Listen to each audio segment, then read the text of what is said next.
What a World Series! The Fall Classic, indeed. But based on a quick review of social media, it seems like a lot of non-Dodgers fans didn't enjoy it. The cynics say LA bought a championship, and you know what? They're mostly right. Even if the Blue Jays didn't get their players at TJ Maxx either. Either way, complainers need to realize the Avengers would have sucked if Thanos had been a beta male. At least baseball knows how to do oligarchy right. The MLB has never once pretended to care about fairness, and like it or not, that's a closer reflection of our society than the NFL is. Shohei Ohtani gets $70 million a year from the Dodgers. That's $69.9 million more than the entire payroll of the Pittsburgh Pirates. Now that's how you do class warfare. So yeah, the Dodgers ownership bought another title just like the Yankees and Red Sox and Marlins have over the last quarter century. Now if you don't like that inequity, let me paraphrase Hans Gruber here. You ask for a miracle, I give you the NFL. I'm not the first to point out Rogers League is a communist utopia only masquerading as a capitalist enterprise. Think about it. It has a hard salary cap, revenue sharing, and a stated goal of parity. You see, the NFL is structured like a game of bingo where every franchise's number should eventually be called, and would be, if not for a small handful of owners led by multi-billionaires Woody Johnson and Jimmy Haslam, whose enduring ineptitude and meddling ensure their team's number never comes up. That's not a bad thing, unless you're a fan of one of those teams. Listen, if I had $10 billion laying around, I'd buy an NFL team too. Here's what I wouldn't do, though. Watch from the luxury box while other people make all the decisions. If I buy an air fryer, I'm going to make some food in it. The Jets and Browns, then, are Jimmy and Woody's fancier versions of air fryers. They're living the dream. Although what my air fryer does for leftover pizza, pretty dreamy, too. Point is, without these fellas, the illusion of parity would be too strong. Fans would start to believe that if they just wait around long enough, their team will eventually get a Lombardi. And that simply wouldn't be compelling. Every good story needs tragedy. Shakespeare had Macbeth, Gilligan's Island had Gilligan, and the NFL has the New York Jets. The NFL's billionaires have nowhere to hide because thanks to the salary floor, they're required to spend at least a minimum amount of their money on their teams. So here in November, let's give thanks for Woody and Jimmy, the unsung heroes of the league. They take the heavy burden of losing upon themselves so the rest of us can have someone to laugh at Thanksgiving. They're not turkeys, but sacrificial lambs, ensuring that some franchises will never climb out of the basement. They aren't just owners, they're heroes. You are too, Jerry. Now let's start the show.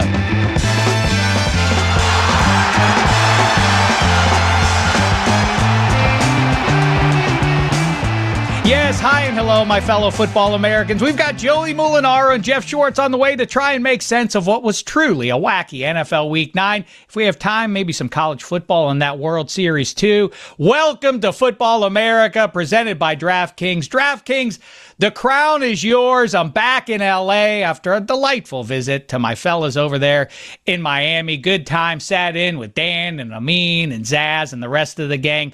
Good times. Got to meet some listeners at the big Halloween watch party that indirectly costs Dolphins GM Chris Greer his gig. Also, more importantly, I got to meet Mrs. Gino Fuentes.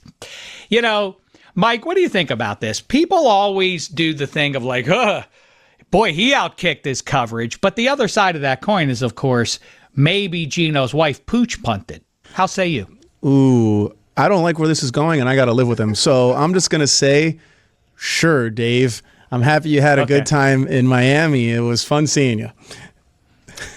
Yeah, she was a delight. She was one of the highlights. Gino, less so. No, good times hanging out with you and everybody else over there. It really is. What Dan's built up in Miami is something to experience and to be a small part of. I'm like the weird uncle who flies in from California periodically and then gets out of everybody's hair. Great shows last week. John Hamm on Monday, Pablo Torre on Friday. We appreciate you spreading the good word, sharing it, checking it out, downloading it, all the rest of it. Either way, episode 22 is upon us, so let's quickly honor the greatest athletes that wore that one. I think this is a quick conversation, especially for people in the Sunshine State.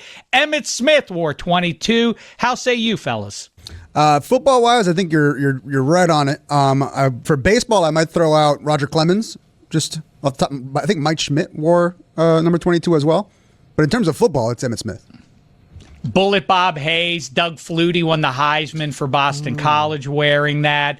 Clayton Kershaw, who I was absolutely positively certain was going to wind out there on the hump, and what a thing that would have been to sprinkle into Game 7 extra innings on Saturday night. If you had to put the legend who can never come through in October in his last game, no matter what, win or lose, if you had to throw him out there. Also, Jim Palmer, the Hall of Famer, Clyde the Glide Drexler, Mike Bossy. Ooh, I got to throw in Kaká.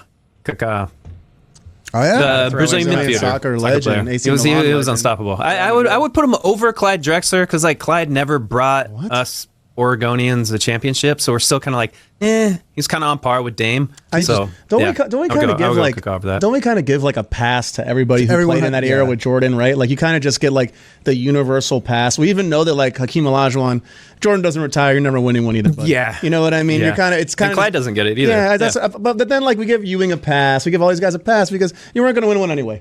So Karl Malone never got one. Yeah, and they weren't going to. So I kind of just give all those guys a pass. Generous souls we have here on the show today. Now let's get to our first guest of the day, Joey Mulinaro. All right, let's get into it here now. One of my favorite fellas to talk football and otherwise with. You surely know him if you've been online in the last half decade at least. He is one of the stars of These Guys, a very funny podcast. He's always buzzing with his impressions of this guy and that. It's our guy, Joey Mulinaro. Or is it Joey Mulinaro? I don't know. Tomato, potato. How are you, Joey? What's going down, fella? So good to be with you, Shek, and here on Football America. Big fan of the new format, the new show that you got rolling here. So glad to be on. And it really fits in well. My last name debate with your now famous debate of potato or tomato, which I do fall on the tomato side of things. That makes sense since you're Italian. Any reason beyond just that? Or is it loyalty to the brand? Loyalty to the brand, but then also massive salsa guy. I am always down for some good salsa. And I forget who it was. It might have been you. Maybe Matt Verderam. I'm trying to remember. But they mentioned, they said, hey, people who are just throwing the tomato out there because they think of ketchup and pizza, you're forgetting salsa. And that is another key feather in the cap of tomato. We had forgotten collectively about salsa until sort of the next day after we had that debate. A lot of people also forget about barbecue. I mean, all barbecue is out the window. What are you going to do for the rest of your life? No winners ultimately with that debate, but there was a winner on the banks of the Three Rivers on Sunday, and you sat in Indianapolis and watched the Steelers, your Steelers, my Steelers, our Steelers beat those Colts. How is it that you, Joey, came to be a Pittsburgh Steelers fan growing up in the state of Indiana? Common question. Kind of befuddled still to this day how wide-ranging of emotions I get when I tell people the story, because it's really not that hard to understand. It's quite simply as we didn't have a team in Indianapolis until my dad was in his teen years. He devoted his passion and his fandom to the Steelers in the 70s, as many football Americans have, right? They don't call it Steelers Nation for nothing. And that's it. He stuck with it. I was born into it. It's all I've ever known is the black and gold. And that's where I fall here today. So I had my my group chat of all my best friends that I grew up with who are diehard Colts fans. It was on mute. I said, good luck, boys. I'll see you on the other side. I muted it. I put my phone away because they're blowing it up every Colts game, whether they're playing the Steelers or not. And so the time they play a team that I root for, of course, I don't want to be a part of those conversations. So it was a much needed, a desperately needed happy Sunday on the banks of the Three Rivers. Yeah, it really was. And I don't expect that the Steelers are going to show up in the jerk list that we're about to jump into. As a reminder, had John Elway signed with the Baltimore Colts in 1983, they would have been too good to leave Baltimore. And that means that the people in Indianapolis would have instead got the Cleveland Browns. And that would have turned out differently than the Peyton Manning-led Colts turned out for you. Let's get into it here. Gino and Mike and Gino Fuentes are ready to roll with this week's jerk list. Take it away, one of the two of yous. One of the two of you. Okay, that's how you get around getting our name right. Okay, all right. I don't know which one's. I don't know who's going first. How do I know? What am I, a seer? I don't know which one of you's going first. All right. In the run-up to what was a great World Series, we heard a lot about the best 2 words in sport being Game 7. I think that's incorrect. We got Game 7, we got March Madness, we got Super Bowl opening day. Where do you fall? Joey, I'm going to let you take this one first. Yeah, I was struck by this as well. Everybody just throws stuff like this out and we accept it unless you give it 2 seconds of thought, and maybe you might have a better 2 words. How say you? Yeah, I agree. I think that it plays really well on social media, for the documentaries where all these accounts can do, the best 2 words, Game 7 with the smoking emoji coming out. I think it plays really well on that aspect and to kind of juice up some engagement. But I'm totally with you. You said March Madness. You said opening day. I was thinking about it. I was like, hey, how about I'm riding high off the Steelers winning. How about we won? We're all fans here. We're all fans of our teams and what we won. Not much better than that. You want your team to win? We won. There you go. Mike, Gino, do you want to take a stab at your own question there? This is Game 7. I think opening day is always fun in any sport, really. So. Name a more worthless day than opening day. I know it's worthless, Name a more worthless day in any sport than opening day. Super Bowl. That's fine. I'm just going to go ahead and give you the blaster for assuming that it's the last game of the season. Yeah, do that. Winner take all championship. That is such an old man weirdo thing. Who would say that? Opening day. No, you're going to get a double time. One of my least favorite things is when people celebrate pitchers and catchers. Like returning? Yeah. That's a big jerk list. Yeah, I get it, kind of, but it's a little bit, it's a little too sweetheart, a little too saccharine for my taste, so you're a jerk. And Gino, you're a jerk too. Let him taste the blaster. Let him remind him what it feels like. It's a warning to you, Joey. Mind your P's and Q's while you're here. I made a very long list on this one. Walk-off, sudden death, golden goal, championship point, play ball, buzzer beater, March Madness, beat LA is popular in some circles. Hail Mary, no hitter. Maybe my favorite event on the sports calendar, the divisional round. Grand Slam, Super Bowl, pick 6, onside kick, title fight. I don't know. Take your choice there. Bradley, you break the tie here. Objective Bradley. What's the correct answer here? It's not advanced analytics. How about that? I got Fumble Rooski. That's 1 word. That's 1. Yeah, it's 2. Easy. 2 words. What a jackass. It's 2 words. Give it to him. Give it to him again. The one time Dave. Give 2 for 1. Technically, it's 1 word with 2 suffixes at the end. No, it's not anything. It's 1 word. Fumble Rooski. Dude, Dave doesn't go to you often, and when you do, that's what you give us? Bro. I mean, you had 4 minutes to think about this. That was just terrible. Next. Yeah, next. All right. Thanks to the bad grounding calls against the Kansas City Chiefs, we've heard the last of these conspiracy theories about the refs rooting for the Chiefs. I would only like an answer from Patrick Mahomes and Patrick Mahomes only, Joey. Oh. Yeah, I mean, there's going to be people going to have a problem with us no matter what we do. I mean, I think as long as Taylor and Travis are still together and are still a thing, then you're probably going to see that. But, I can't really concern myself about it too much. Like, they're going to be on my side, so I'm not too mad about it, to be honest. Have you incorporated, if you have, I've missed it, Joey, the little hand thing he does when he wants the guys to huddle back up? That is a distinctive move he makes, that weird little thing. The mouthpiece and the distinctive hand thing with his walk. But to be fair, I've seen a handful of other people online who that is their Mahomes, is they'll be like walk around Disney World doing that. And so I'm like, okay, that's fine and dandy and all, but I'll just do the voice. And I mean, to toot my own horn here, like actually sound like him. So I'll do the Mahomes and you can do the hand thing and it's all good. Yeah, it's kind of like everybody else is doing like a or not everybody else. It's Patrick Mahomes himself is doing like a Senor Wences kind of thing, like "Come back to the huddle, everybody." I don't know. That's more. I don't want to step on. Come on, we gotta get going. Bring it back. I don't do Mahomes. I do Chris Berman. Your Berman's great. I've really enjoyed the Berman. Yeah. Thank you. I got to say, I was told, Joey, that you do a Patrick Mahomes. That is so much better than I anticipated. I'm going to give you the kids. Like, very good. Very good. Very good. Wow. Yeah, all right. I mean, of course, this deserves the blaster the way you set it up there, Mike. Yeah, I think that people. Here's the thing Mahomes and the Chiefs get all the calls. There are numbers floating around on this Monday, that indicate the Chiefs are, I think, the second most penalized team in all the NFL over the last little while. So that debunks all the conspiracy theorists who think that Andy Reid's team wins the Lombardi or gets to play for Super Bowls because the refs are on their side. I think it's a bunch of pap to begin with. Next up. Well, just a quick note. When everybody was making all these notes about how Patrick Mahomes gets all these roughing the passer calls, it was actually Josh Allen who had the most roughing the passer calls called for him in that same time period. But nobody wants to say anything about that.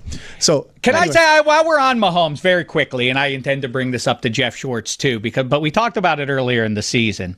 Everybody can now tush push it, but the Chiefs don't. They choose not to because Mahomes got hurt doing it once many moons ago now. I think everybody can do it. Now it's an absence that's going to cost them potentially at some point in January. When everybody can do it but you, now all of a sudden it looms as something to worry yourself about. Do you think that they're taking a stance, though? Do you think they're going like Unbreakable, Sam Jackson, where it's like their villain on the other end of the spectrum is the Eagles, who do it so well and so often? So they're just saying, you know what? No, we're going to be on the total opposite end of the spectrum, and we're just not even going to attempt to do it. You think anything? Well, I mean, I would brush that conspiracy theory off, except Bruce Willis's character is from Philadelphia in that movie, and Sam Jackson is Mr. Glass. There's something to it, and they don't let Mahomes run the tush push because of his past, at least episodes of being something akin to Mr. Glass on the gridiron. Okay, there we go. There's some smoke here. M. Night Shyamalan. M. Night Dameshek. There we go. We'll work on that title. Next up there, take it away. Who's next? Gino? No, I'm going to take this one. Mike, Dave, I'm sorry, go ahead. Dave, please stop acting like the Steelers are a bad team all because every single thing doesn't go their way every game. Well, now you make me sound like I'm Patrick Mahomes or a Chiefs fan. Joey, you take this one. I'm gonna give you the blaster on this because I speak the same language as Dave when it comes to frustration as a Steelers fan. It's not that it's about how things don't go our way. It's the continual lack of simple football execution, not being able to make adjustments, man. Guys going in motion, not being able to cover tight ends. And then, yesterday on Sunday against the Colts, yes, it comes all together, all right? So then everybody's saying, oh, well, you're eating crow, and yeah, you bet you don't want Tomlin out of town now, and TJ Watt's worth it. Okay, that's fine. They have their week, but we're just going to forget Cincinnati. We're going to forget Green Bay. We're going to forget the last 5 games of 2024. I'm not forgetting it. So I speak the same language as Dave, and I'm giving it a blast. 5-3, first place. 5-3, you're in first place. Teach, you had decrepit Joe Flacco. You had Sam Darnold. You almost had Justin Fields. Look, there are a lot of bad quarterbacks that have beaten the Pittsburgh Steelers. But the steel curtain rose up and took care of Indiana Dimes on Sunday, back on the blitz. So I don't know what any of that means. I don't know what any of it means. I mean, what are we supposed to think? Well, does Sunday's result in your book, Joey, herald the demise of the Colts or what they've been doing riding high so far? Dameshek's picked to win the AFC South before the season kicked off, by the way, as a reminder. Or do you feel like maybe the Steelers have turned a corner and maybe they will be historic adjacent, as Mike Tomlin foretold before the season kicked off? No, I don't think they've turned a corner. No, I don't think I don't think it's going to send the Colts off track completely. One, they're going to have that division wrapped up fairly quickly. AFC South, Jags. Well, the Jags won, so they might hang around, but I still think that the Colts and Steichen are better than Jacksonville. But Pittsburgh, no. I mean, we were in this exact same situation last year. You're 7-2 or 8-2, 9-3 going into December. Another December collapse. That's happened in 2018. It happened in 2020. This is something that has not been new, where you get off to a start where they're like, I don't know, Teach. You might early November after Halloween, this might be, could they put it together with the pass rush to be a Super Bowl team? It could be. I may not want to play the Steelers. Then you get to December and they get rolled and they completely fall apart. And yes, they make the playoffs, but all for not, essentially. So I'm happy. And yes, I'm on Monday. I'm sitting here saying, sweet, 5-3 to your point, in first place by 2 games. That's great. But as Dave says, football season while it's short, it's also long. And there's a long way to go with a 41, almost 42-year-old quarterback and a defense that has shown multiple times already this season. That on Sunday, that was almost not a mirage, but that was not what we've come to become accustomed to. That was a once in a blue moon situation. Whereas you look at the first 8 weeks of the season, that is what I still think that this defense is. We'll see. Would I be thrilled if they do what they did on Sunday the rest of the year? Absolutely. I just don't think it's going to happen. I feel like now I have to go the other way here a little bit and be glass half full, because I have gotten a lot of, yeah, Dave, you're white when you turn into a Steelers hater. Why you hate the Steelers so much? And I always say, to do another impression for you, I'm Bane. You know, like, you think you think the black and gold is your ally. I was born. I need a glass. Wait here. You know what? I'm gonna get this old Dodger. You merely adopted the black and gold. I was born into it. You don't know what you're talking. People coming at me for being a hater. Here's what I'll say. There are some tough games, obviously, ahead, specifically the head-to-head with the doubleheader with the Ravens. Here's what occurred to me watching the end of the Chiefs-Bills game. If they beat Buffalo, they have a chance at the number 1 seed, as it happens. Like if they host Buffalo, if they beat them, it's not completely insane to suggest that. I remember very vividly, I was in Pittsburgh for the Ravens game in Pittsburgh last year. They won in a classic Tomlin 12-11 type of weird knuckleball game. I believe they went on to 7-2. They were leading the division after beating Baltimore. And the Chiefs lost to the Bills. They lost to the Bills that same day with Nance and Romo on the call at 4:25. And I texted my buddy from Pittsburgh. I said, hey, maybe the AFC is going to run through Pittsburgh. And we saw what happened down the stretch there. Utter collapse, total embarrassment. And so I'm waiting, Dave. And fellas, I'm saying, look, is there a possibility? Yeah, we're good where we are right now, but I'm not taking a victory lap by any means, because I know, not short memory from last year, what could be on the other side. Dude, when Jerry start hating the Steelers so much, dude? What's up with this dude? I don't know what's going on with him.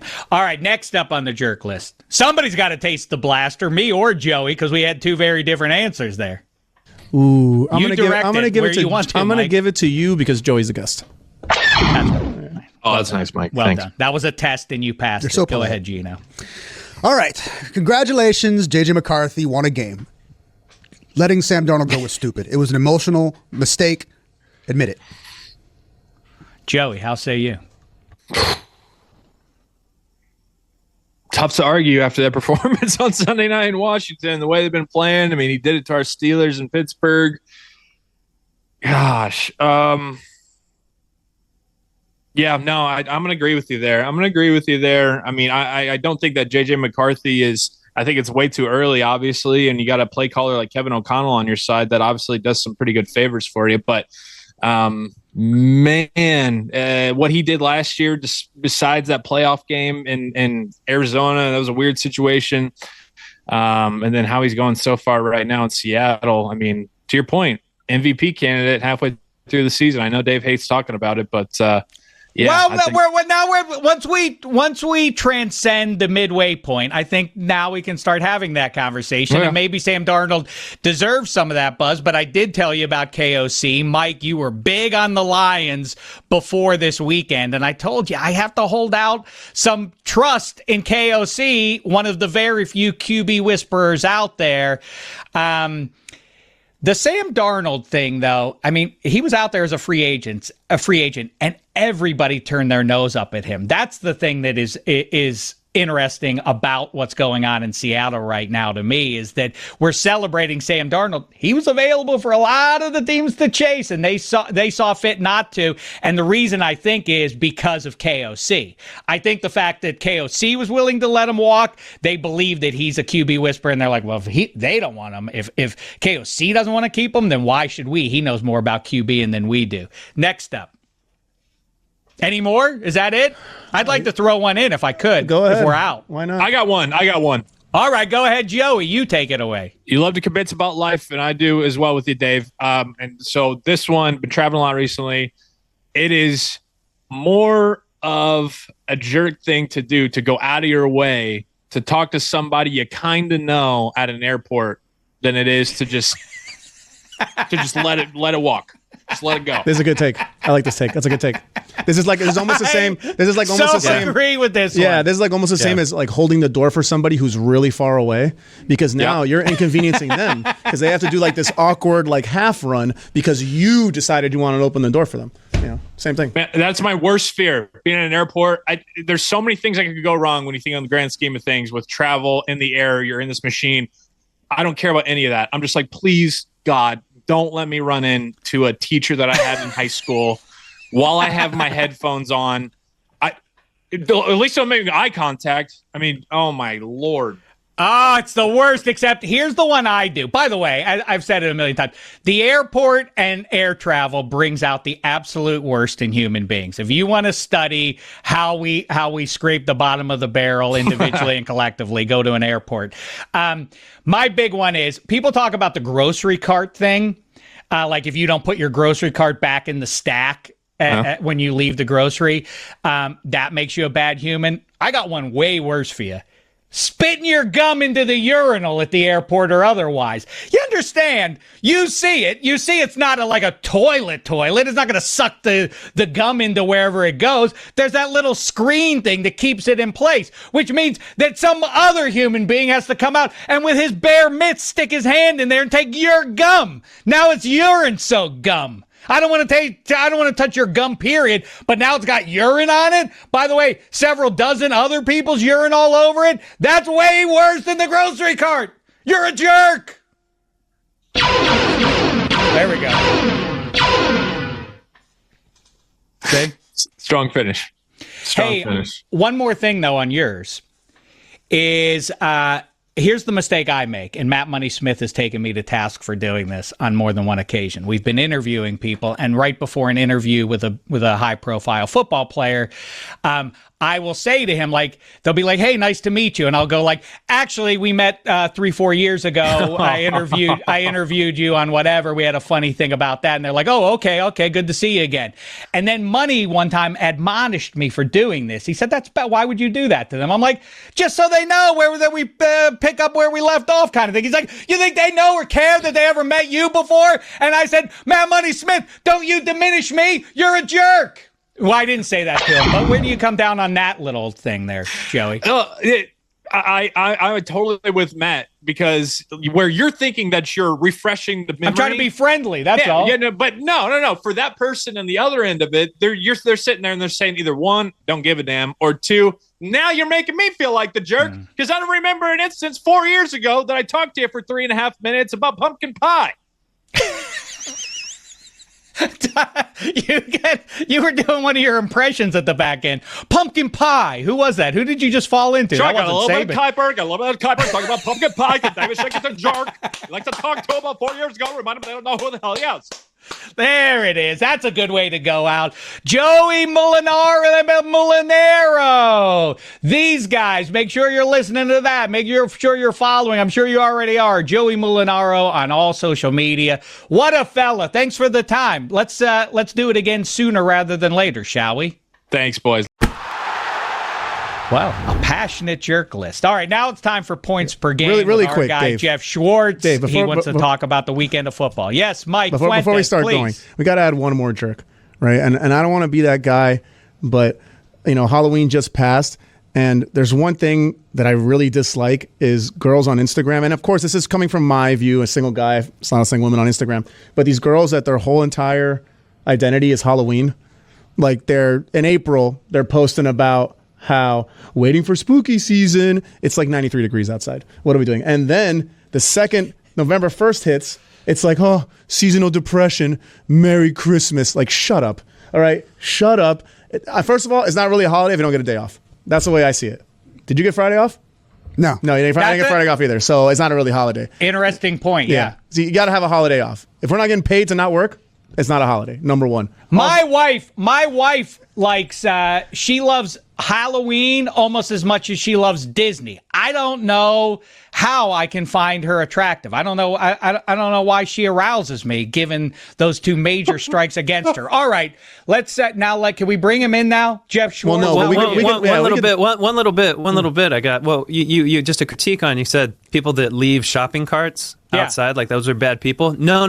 Like if you work in a grocery store, having the opportunity to go out of the grocery store and collect shopping carts during your Give work me an hour to do nothing. session where you work, it is amazing. It's the best thing in the world. I will always leave my shopping carts everywhere in the parking lot because I know those workers are just getting a nice breath of fresh air. I think it's good for the workers, but not great for people trying to park in the parking lot, right? Because a lot of times you'll go to pull into a good spot, like 2 carts in there.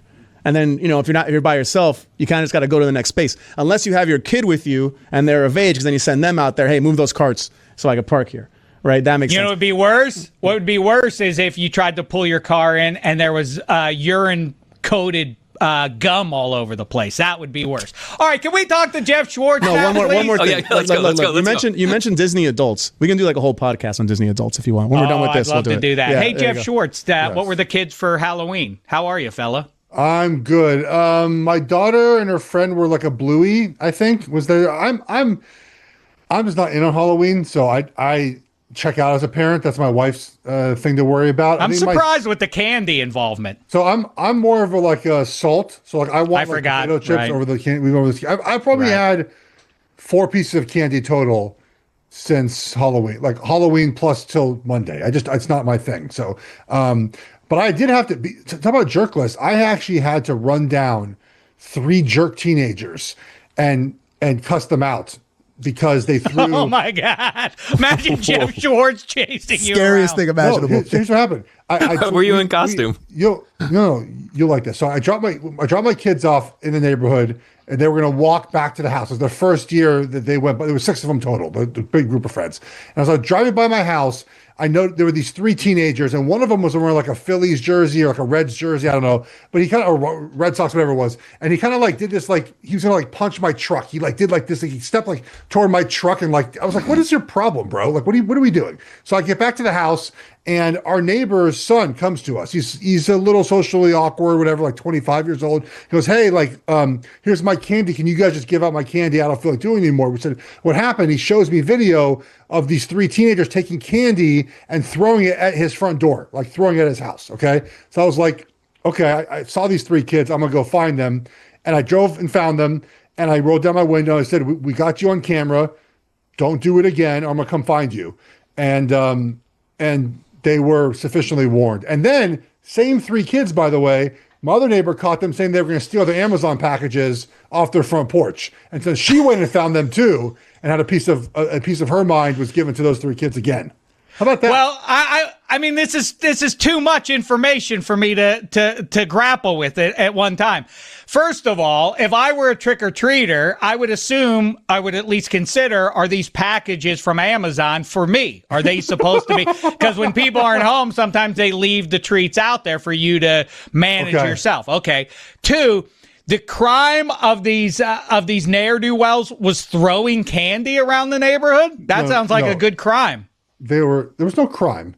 They were taking the candy and pelting it at the house.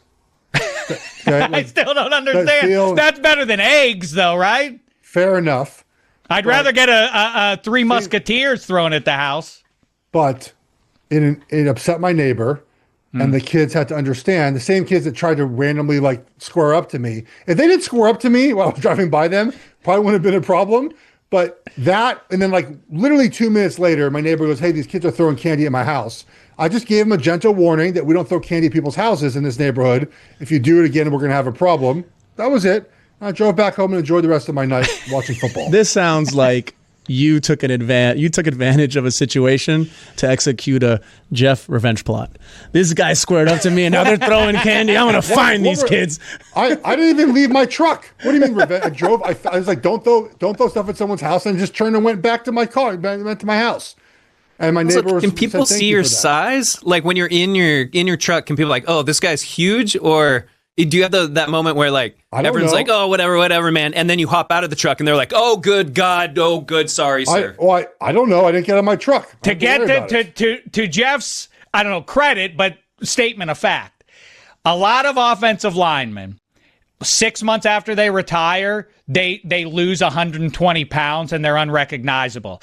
Other offensive linemen, after they retire, you see them a year later, and they've added on 120 pounds. I'm the same exact person. Jeff is exactly, he was born to be an offensive lineman. Like that's why the fates in the sky decided to deliver him on the big blue marble list to do this. Now, you were delivered ultimately to Charlotte, North Carolina, but you were raised in L.A. So the first question is, which result were you more apathetic about this weekend? The Carolina Panthers pulling a huge upset against the Packers, or the L.A. Dodgers, who you don't root for some reason. Instead, you root for the San Francisco Giants. I mean, what a game. What a World Series, right? Why are we talking about the Andy Pages catches of society all day, all week? Yeah, that was an incredible catch. I love, by the way, my favorite part about that whole thing was Kiki Hernandez was preparing for an over-the-shoulder Willie Mays basket catch with the World Series on the line. Like, he was like this trying to catch the baseball, and Pages just got run over. From probably the worst decision of his life. Dude, it was like, so insane. Like, what is he doing? Turn around and catch the baseball. Why are we trying to catch the baseball like that? There's no chance he catches the ball like that. Pages saved him from being like an outcast in Dodger history. So good for that. He was like this. He literally was like this when Pages caught the ball in front of him. I could not believe what I was seeing. I was like, what is he doing? He's just running blind at the wall. And then, like you said, Pages saved him from the history books. He just reaches his glove up there, catches it, and then picks him up off the floor. Catch. Oh, my God. Oh, you're right. Yes. You're right. And by the way, as I've said before, that accent mark over the E in Kike's name is the most important accent in all of sports. I know, because I tweeted out his name without the accent over the top, and people were like, how dare. I'm like, it's his name. I'm sorry I didn't put the accent over the top. I'm in the middle of tweeting out live game thoughts. And then, too, look, here, so I'm glad something happened in the game that is important to me about replay review. Okay, so obviously, Rojas throws the ball to home and gets the runner out, okay? And they reviewed whether or not Will Smith's foot was off the base. And my number one problem with baseball review, and really review in general, is it's supposed to fix egregious errors, okay? That's not an egregious error. The ball beat him home by a good amount. If Will Smith's foot was off the home plate, which is not elevated, right, which is flat, the other bases are elevated, by like a quarter of an inch, he's still out. Like, can you imagine the World Series ending where the umpire goes after replay review, his foot is off the bat, by half an inch. He's safe. World Series is over. Like, no, he's out. The ball beat him home. He's out. Like, end of story. I'm glad that that's the way it played out. Obviously, bummed for Blue Jays fans, but like in the moment, Dave, he was out. He didn't get home in time. Ross made a nice play. He is out. I understand the spirit. Like, people get a little too fast and loose when you're playing pickup basketball, and his toe was on the 3-point line. Like, close enough. Give him the 3-pointer. That kind of thing. The overly officious jerks, they kind of ruined a Stanley Cup final. What year was that? Was that 99 or 2000? Brett Hall's goal against Hasek and the Sabres. That was a sucky end to an entire sports season, and it would have been a lousy way to end what was a great World Series if they would have done that. I did in the moment, though, when they had the slow-mo replay, when Will Smith's I'm like, he was out by a mile. What are they looking at? When Will Smith's foot, right before he arrived, when his foot goes up, I'm like, oh my God, they're going to call the World Series. But then his foot did get back down. It got back. I think it got back in time. It was. It definitely did. But in the instant that his foot left home plate, I thought, oh my God, the Dodgers are going to lose on this one. And he should have slid head first. That's the biggest egregious. Like, I know there's a lot of analyzation about, like, was he off the base far enough? And a bunch of major leaguers came to his defense. But, like, he should have slid head first. Like, that, I think, is the biggest problem with that play. I think if you slide head first, you probably get there. The feet first slide, there's no purpose. You're not protecting your body. The catcher's reaching for the ball. I just would have gone head first. That would have been, I think, the fast way to get home. Oh, I thought you had more to say here, Mike. No? No. We were talking about how Gino was going to say he was going to throw out the stat that a guy named Will Smith has won the World Series like 6 years in a row. Not correct. That Will Smith, just crazy. A guy named Will Smith. Yeah. Correct. Yeah. Jeff, so, okay, Pajes saves Kike and the Dodgers, but again, the Pajes catch isn't just clutch. It didn't happen in a big – it was a crazy great catch. Where does this rank off the top of your head? This is like Odell making the one-handed catch. Yeah. But with a minute left in the Super Bowl, and he ran into his own teammate. They had to save the day. This should be iconic. I assume it ultimately will be, except it's already feels a little lost in the sea of storylines around the World Series. Well, I think there's so much that happened just in the last 3 innings, right? I mean, look, Rojas, I think I have this right, 57 home runs in 12 MLB seasons. He got a hit in a month. And it was a Bucky Dent home run in 2025, right? And you're like, what is happening here? I mean, the Blue Jays basically made 2 bad pitches in the 9th, 10th, and 11th.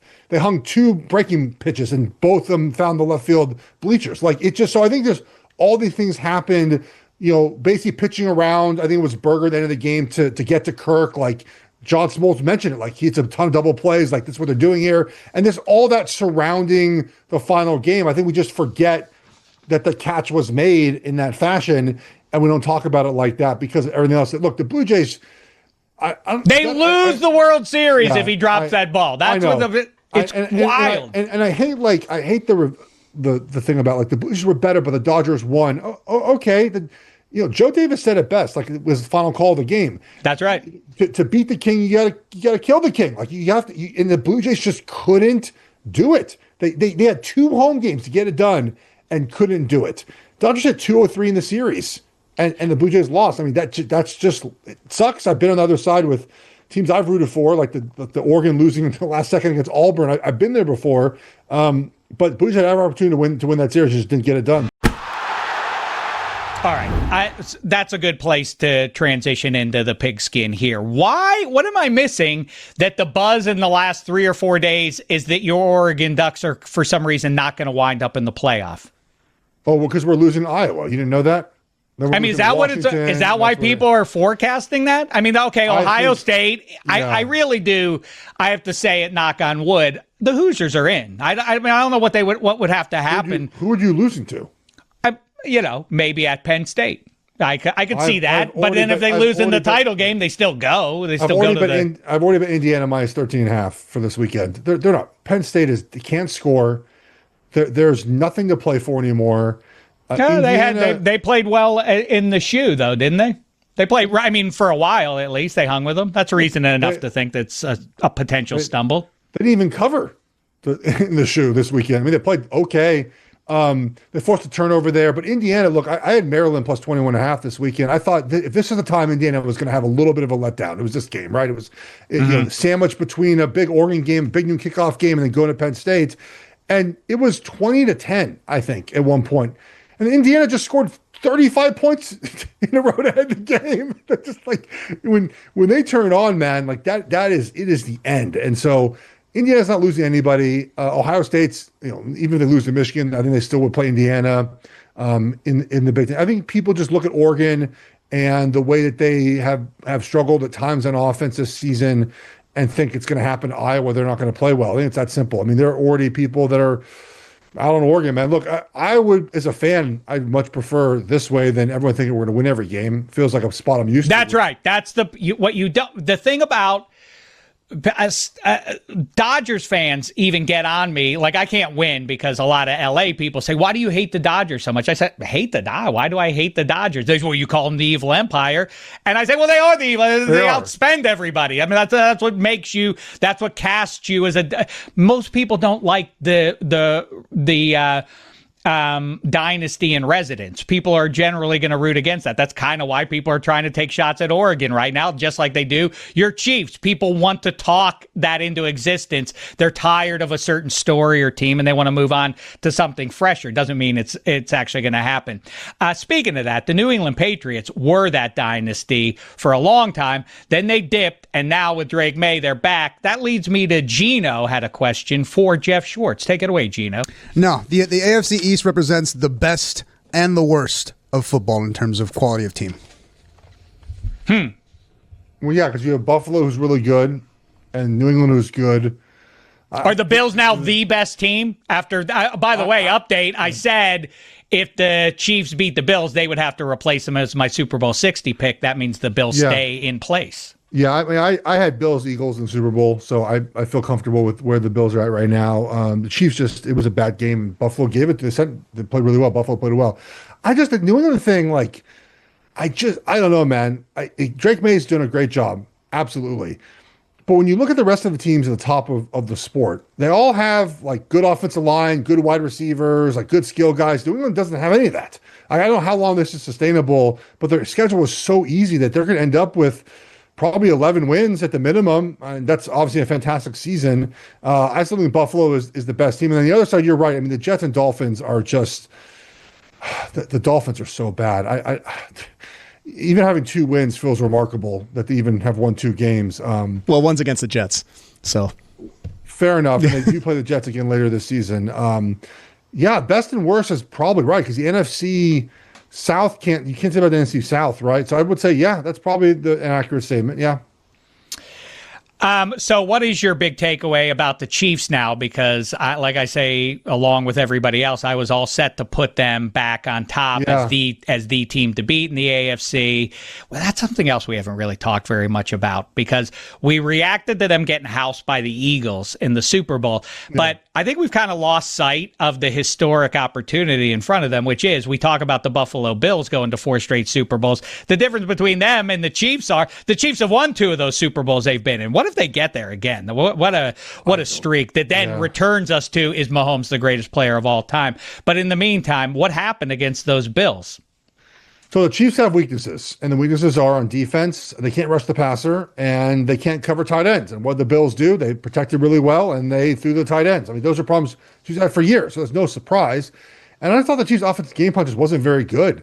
All right, Buffalo, you're down multiple defensive tackles. Run the football between the tackles. Why are we trying to pass the ball and make it a thing? And then Juwan Taylor got hurt, and Sue Mattia got hurt. Just went downhill from there. It's the first game Mahomes had it under 50% complete percentage in entire career. Buffalo just outplayed the Kansas City. It's that simple. And I mean, the